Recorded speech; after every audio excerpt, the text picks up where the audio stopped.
This is the Extra Point Podcast. During this podcast, we will dive deeper into our Sunday teaching and share practical next steps for your faith journey. Now, let's kick off the Extra Point.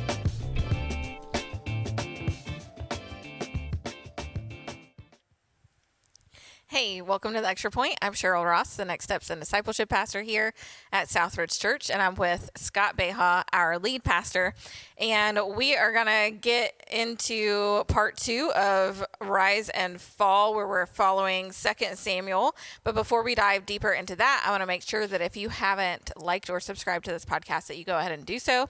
That way you don't miss out on any new content. Well, Pastor Scott, this past week you were in 2 Samuel chapter 7, and you shared about how God doesn't want something from you. He wants something for you. But recap for the listeners who maybe did not catch the sermon or, just need that refresher for us. Yeah. So we're in 2 Samuel 7, and David has just reached this pinnacle moment where he's brought the Ark of the Covenant to Jerusalem. He's in his palace. Mm-hmm. He's relatively at peace as a nation because he's just had 2 decisive victories over the Philistines. And so he's looking for that next thing to do. And so he's kind of having this moment where he's looking around, and he has built himself this magnificent palace made of cedar, which is top of the line in this ancient context. Mm-hmm. So he has this beautiful house, and he's sitting there thinking that when they just brought the Ark of the Covenant to Jerusalem, David had made sure that there was a tent that had been made available for the Ark to sit in, which was where the Ark had been accustomed to sitting, to be honest. Throughout Israel's history, it traveled around with them, and it had a special tent that it would sit in and all that. But David is just having this moment where he goes, God, the presence of God essentially is sitting out in this tent, and I'm in this wonderful palace. And so this is one of the first mentions, at least in David's story, where he starts thinking we should build a temple, we should build God a house, and that's what's on David's heart. Is it's kind of the next logical step if you're following. Is I became king, conquered my enemies, found a palace and a castle in Jerusalem, brought the Ark of the Covenant. What's next? Well, I have a house. Let's build God a house. And so he starts to think, my next step in my rulership of Israel is going to be to build a temple. And before God speaks in this chapter, the prophet Nathan tells David, he goes, well, that sounds like a great idea because God's with you. And so if God's with you, then go and do it. But again, sometimes it looks like the right thing for us to do, and sometimes even people that we respect around us will tell us it's the right thing to do, but until God has spoken, we don't really know if it's the right thing to do. And so we find out starting in verse 4 in 2 Samuel chapter 7, God begins to speak to the prophet Nathan, and it's assumed that the prophet Nathan is going to take this very oracle and speak it to David. And the message that comes back is, David, I've never asked you to build me a house. In fact, ever since I set your people free from Egypt, I have just wandered around the desert with them. I have never asked you for a house.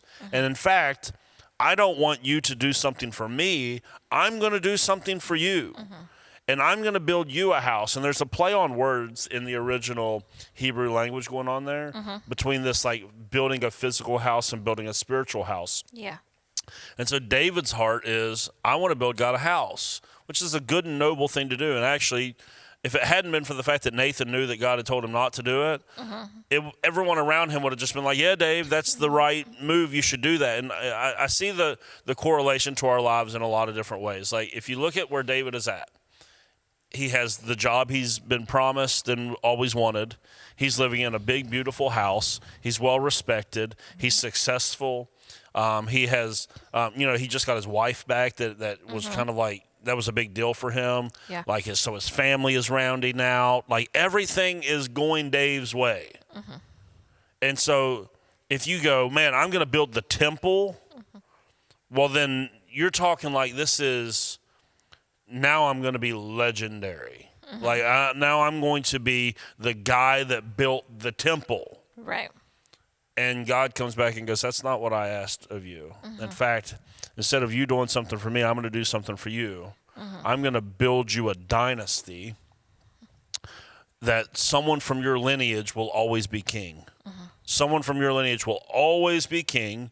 And in the past, Saul was king, but he failed, and God removed him as king. He even gives David a promise. He goes, and even if your sons do sin, they do evil, I'm not going to remove my favor from the house of David. There will always be a king in the line of David reigning and ruling. So he says, you want to build me a house? No, I want to build you a house. And I think a lot of times people come to church or people start to contemplate the idea of God, and it looks like, well, this is just somebody, or this is just an organization that wants something from me.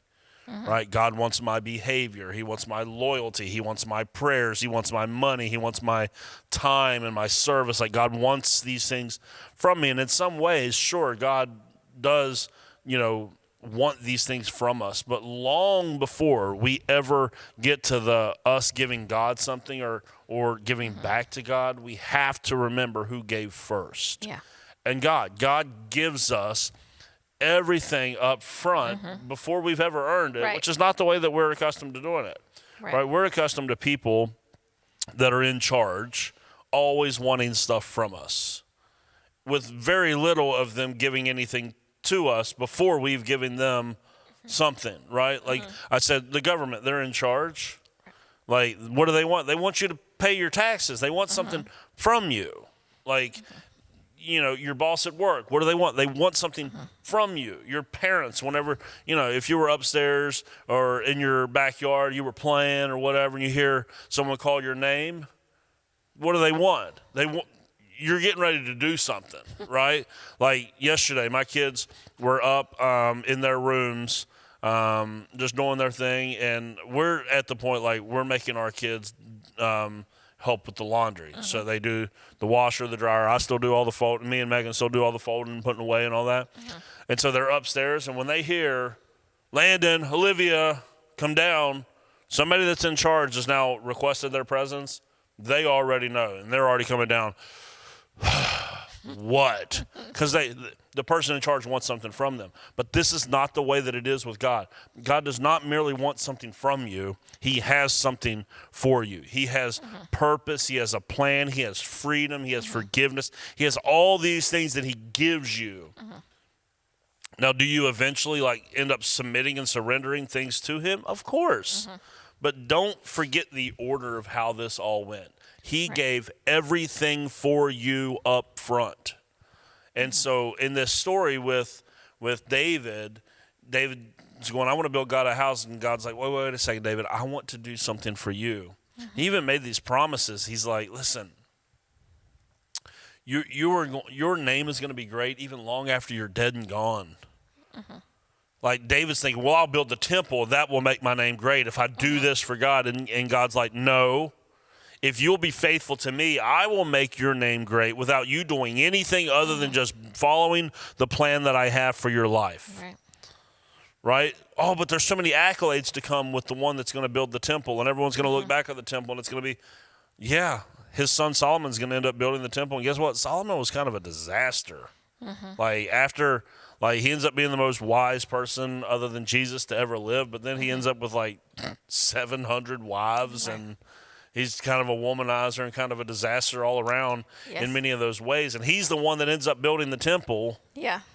And he gets all the accolades for building the temple that could have all been David's, but David's is so determined. Outside of a couple instances, like last week, he kind of took matters into his own hands, and Uzzah paid the price. And in a couple of weeks, we're getting ready to get to the kind of the big story that, if you know David and Goliath, and then most people know David and Bathsheba, outside of that, a lot of the stuff about David people really don't know. Right. Outside of those two big mistakes, David is always seen as a man that is just totally sold out to God, I'll do whatever you want to do. And so, again, God is not simply asking stuff from you. He has something for you. So much so that in this prophecy, there is actually a look forward that it's not a perfect view of like a foreshadowing of what's to come. And I'll explain why. But there is something in this text. I hope if you're a good, Bible, reader and putting all the pieces together, I hope that you saw it. But what is being said is to David, he says, David, I'm going to build you a house, and one of your sons will be the one to build me a house. Yeah. Now, in the immediate context, we know that he's talking about Solomon building the temple. But there is a far greater son of David that is one day going to come and build God a house. Yeah. And what this is pointing towards is how Jesus of Nazareth, who is the best son of David, will come forth and do everything necessary to build God a house, not made of human hands, but he's building the New Testament temple, which is the church. And so we see this shift that most of the worship took place in the temple in the Old Testament after it was built.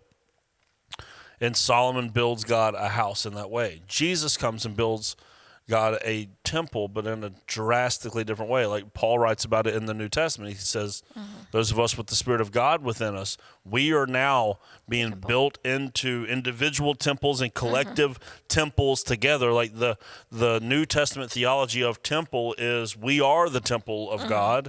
That is because God comes to dwell within us. Right. And so there's even a foreshadowing of that. So I go, oh, you think God wants something from you? No, God wants something for you. Yeah. And he proved that when he sent Jesus to do everything necessary that he could come and be with you, which is why the New Testament theology of temple is it's people that are sacred, not places. Right. Right? It's not this building. That's why we don't call this building the house of God. Right. Because it's not. Because the house of God now is his church and not the church building. The church is the people. And so when you look at that and you go, yeah, that's not a God that wants something from me. He's not saying, here's the bar, jump over it first, and then I'll come and meet you halfway. He's the God that left heaven and came to walk among us, to bridge the gap so he could come and be with us. Yes. He gave his life up front for you before you ever did anything good, before you ever did anything bad. And so when you contemplate this God that we speak of and you start to think, oh man, God just wants my money. No, he doesn't. He wants your heart because he already gave everything up front. He wants you to give him your heart, and that may mean that eventually you come around to being sacrificial in your giving, but that doesn't mean God is just interested in your money. He's already given you everything up front. And so like if when it comes to your money, you're just returning back what he has already given you. Everything that you have is from God. Yes. Like God just wants my time. Well, all of your time is a gift from God. Because at the moment that God says that your life is over, your life is over. So every moment that you have is a gift from God. And so if God is asking you to serve or to give up of your life to serve him in some way, shape, form, or fashion, he's not asking it up front because he's already given it to you. Yes. You're just returning it back to the one that was the giver in the first place. God is not just asking stuff from you. He has something for you. Yeah. And I would venture to say, because I just want to pause here for a second, because in your giving, in your serving, in those things, he actually, I believe, has more for you when you do those things. Yes. When you do it from the place of, I'm not doing this out of obligation, but I'm doing this because God's already given me this and I'm able to do this. And it comes from that place. You actually gain more out of it, out of doing it, out of giving it, by being able to see, seeing the fruit. Like we had 21 baptisms this past Sunday. Like everybody who's given, everybody who serves, everybody who's led a group, like all those things has led to transformation in people's life. And that can't be quantified. You know what I mean? And so I think you get something out of it, even though that's not why you do it. Yeah. Like if you're doing it in the right, you will get something out of it. You'll get some sense of fulfillment. You'll feel your purpose. You'll have that. And so even in what you're giving God back, he's still giving you something from that. Yeah. So the biggest difference between BC life and after Jesus' life for me is the fact that my life is filled with purpose. Yeah. It's not all the things that I don't do that I used to do. honestly, for most people, a lot of that stuff goes by the way as you just mature in life. The biggest difference is not, oh, I'm not getting wasted on the weekends anymore. I'm not doing those are sure. The biggest difference for me is my life actually has purpose. It's something that He gave me, and because I told that story on Sunday that I just chose a major. Yeah. When I went to college because some guy told me that that's what he was going to do, and I go, well, that sounds fun, because I had no direction. It wasn't like I wasn't going to college going, I want to be a doctor. I've known I wanted to be a doctor since I was. I had no clue what I would bounce around. I remember at one point, I think it was in late elementary school, I said I'm going to be a neurosurgeon because we were doing a project in school, and I had to look up a profession and then I looked up schools that I could go to, and I wanted to go to Northwestern University, and then I realized that Northwestern University, this was like 20 years ago, I can't imagine what it was now, maybe even longer actually. It was like $40,000 a year at that time. It's probably way worse now, and I had no direction, no purpose, and that's the thing that God gave me when He saved me was a purpose. It was like, you're not going to just wander around aimlessly and take whatever job just happens to pop up. Right. And whatever job can pay your bills. Now understand, I have now placed purpose in you. And so however you earn a living will be on purpose. However you raise your family and lead your family will be on purpose. However you do these things, there's a purpose now that I did not previously have. And I just think sometimes God gets a bad rap with a lot of people, and he goes, oh, why would I want anything to do with that God? He's just gonna, he just wants me to act right, and he wants me to give up all this stuff. He just wants, and it's like the story did not start off with God asking anything of you. Yeah. I like that he even reminds David, because I don't think David's being arrogant. I think that building the temple is the next logical move if I'm sitting in David's seat. Yeah. But I like that he goes back in 2 Samuel 7 and he goes, Dave, don't forget, I took you from following the sheep around.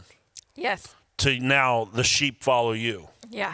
I took you out from the pasture and I put you into that cedar palace that you're in right now. So he's going, don't forget, I'm the one that took you from where you were to where you are now. Yes. So don't think I need anything from you. I simply have something to give you. Yeah. And by giving that to David, he has given it to all of us through Jesus, who has now created the new temple of God, the people of God in the New Testament, the church, those filled with the Spirit of God. Yeah. And that's, it's, God does not simply need something from you. He's not in need of anything.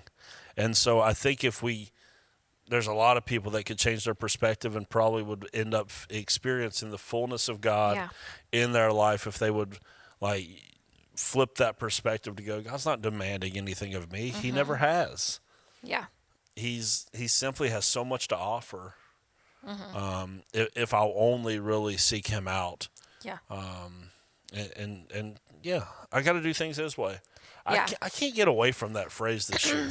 No matter what series we're in. Yeah. And we sang the Forrest Frank song at Vacation Bible School even. I feel like it has been a theme for a lot of things. But one of the things you shared, though, was that, God's way is not necessarily the easy way. No. How do we, as followers of Jesus, how do we stay humble enough to follow His way and kind of submit to that in those times when it's not easy? Well, you can do it two different ways. You can trust God and just submit yourself and go, this is I trust God. Let's do it His way. Or you can make an absolute disaster of your life by doing it your way, and then realize that you were wrong.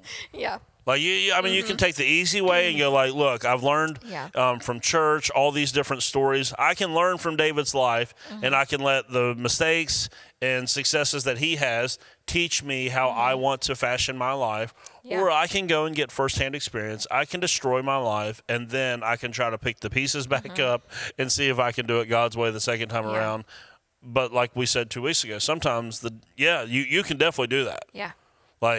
Like, David was responsible for Uzzah dying, but David still had a hope and a future with God, as we see in the very next chapter.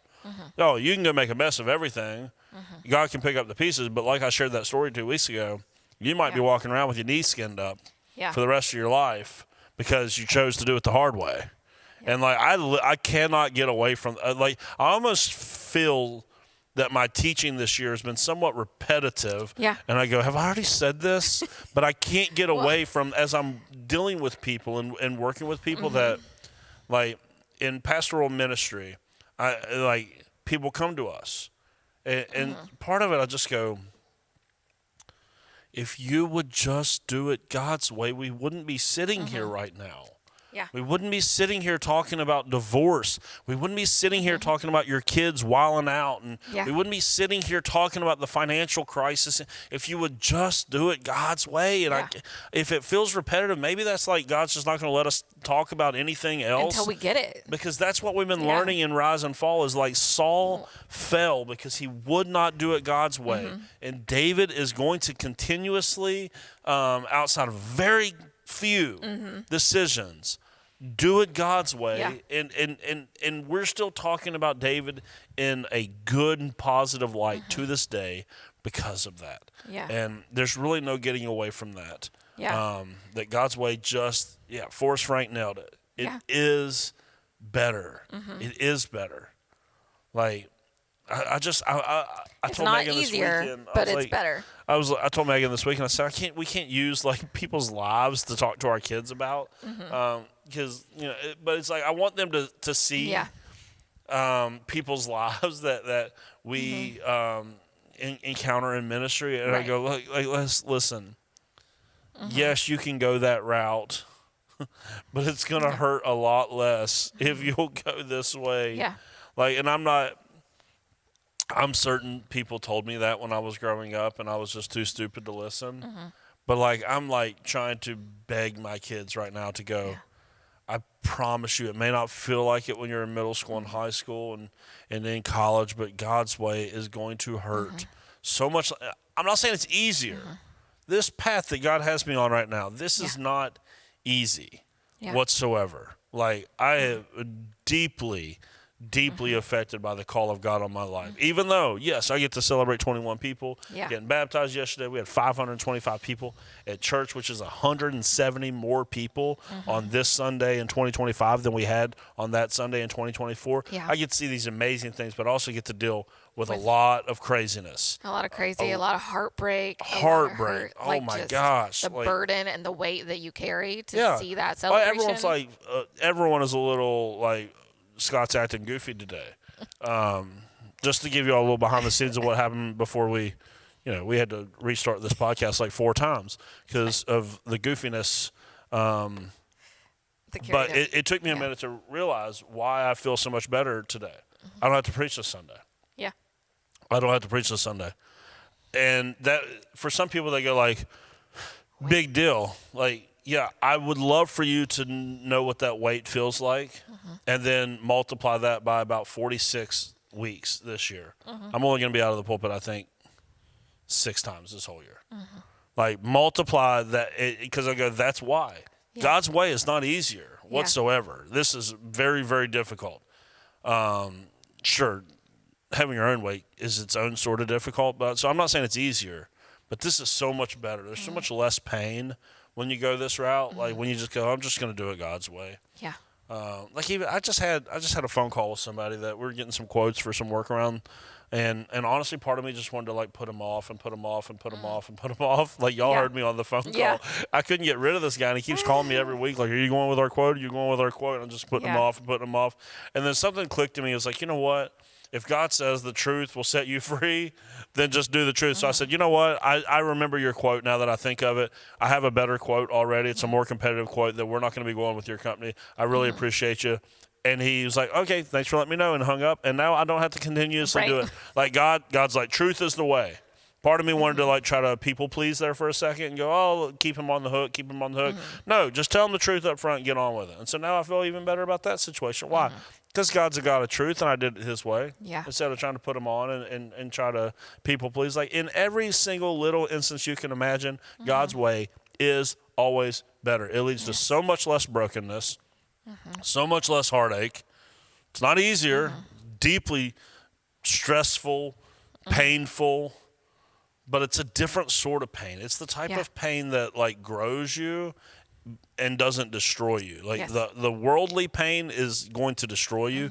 The pain that you have because you're right where God wants you actually grows you to be prepared for the next pain that's coming your way.